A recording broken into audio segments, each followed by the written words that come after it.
নমস্কার, আমি মিষ্টি। আপনারা সবাই কেমন আছেন? আশা করি আপনারা সবাই ভালো আছেন। আজকে আমি বানাবো চিকেন স্টিম মোমো। তার জন্য আমি আগে থেকে চিকেন পেস্ট করে রেখেছি। তারপর আমি দিয়ে দিলাম 1 চামচ রসুন আদা বাটা এবং দিয়ে দিলাম 1 স্লাইস লেবুর রস। আমি আগে থেকে কুচিয়ে রেখেছিলাম ধনেপাতা, লঙ্কা কুচি, পেঁয়াজ কুচি সেটা আমি দিয়ে দিলাম। তারপর দিয়ে দিলাম 1 চামচ ব্ল্যাক পেপার পাউডার, 1 চামচ সোয়া সস, 1 চামচ ভিনেগার, সল্ট দিয়ে দিলাম পরিমাণ মতো। তারপর আমি দিয়ে দিলাম 2 চামচ অয়েল।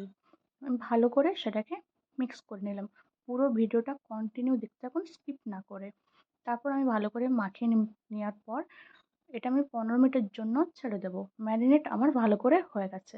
আমি আগে থেকে ময়দাকে মাখিয়ে রেখেছিলাম। ময়দাটা বেলে আমি আমার মতো করে শেপ দিয়ে দিলাম মোমোর শেপ। দেখুন কত সুন্দর দেখতে লাগছে।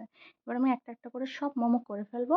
করে ফেলার পর আমি দেখুন আমার তৈরি হয়ে গেছে পুরো স্টিম মোমো। দেখুন, যদি আমার ভিডিওটা আপনাদের ভালো লেগে থাকে অবশ্যই like, comment, share and subscribe my channel. খেতে সত্যি খুব সুন্দর হয়েছে। আপনারা ট্রাই করতে পারেন একবার। Bye bye.